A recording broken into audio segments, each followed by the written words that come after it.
صلو علی الحبیب صلی اللہ تعالی علی محمد صلی اللہ علیہ وسلم۔ ایک بار حضرت سیدنا عیسیٰ روح اللہ علی نبینا علیہ الصلوۃ والسلام کا گزر ایک جگمگاتے نورانی پہاڑ پر ہوا۔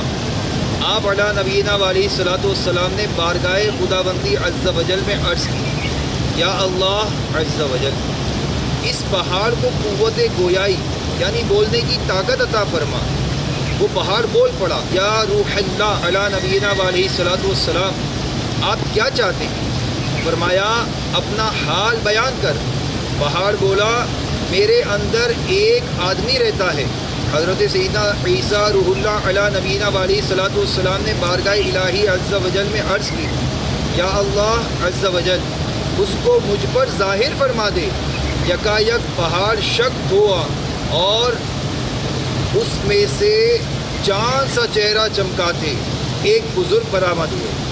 انہوں نے عرض کی، میں حضرت سیدنا موسیٰ کلیم اللہ علی نبینا علیہ الصلوۃ والسلام کا امتی ہوں۔ میں نے اللہ عز و جل سے یہ دعا مانگی ہوئی ہے کہ وہ مجھے اپنے پیارے محبوب نبی آخر الزمان صلی اللہ علیہ وسلم کی بعثت مبارکہ تک زندہ رکھے، تاکہ میں ان کی زیارت بھی کروں اور ان کا امتی بننے کا شرف بھی حاصل کروں۔ الحمدللہ عز و جل، میں اس پہاڑ میں 600 سال سے اللہ کی عبادت میں مشغول ہوں۔ حضرت سیدنا عیسیٰ روح اللہ علی نبینا علیہ الصلوۃ والسلام نے بارگاہ خداوندی عز و جل میں عرض کی، یا اللہ عز و جل، کیا روئے زمین پر کوئی بندہ اس شخص سے بڑھ کر بھی تیرے یہاں مکرم ہے؟ ارشاد ہوا، اے عیسیٰ علیہ السلام، امت محمدی میں سے جو ماہ رجب کا ایک روزہ رکھ لے وہ میرے نزدیک اس سے بھی زیادہ مکرم ہے۔ اللہ عز و جل کی ان پر رحمت ہو اور ان کے صدقے ہماری بے حساب مغفرت ہو۔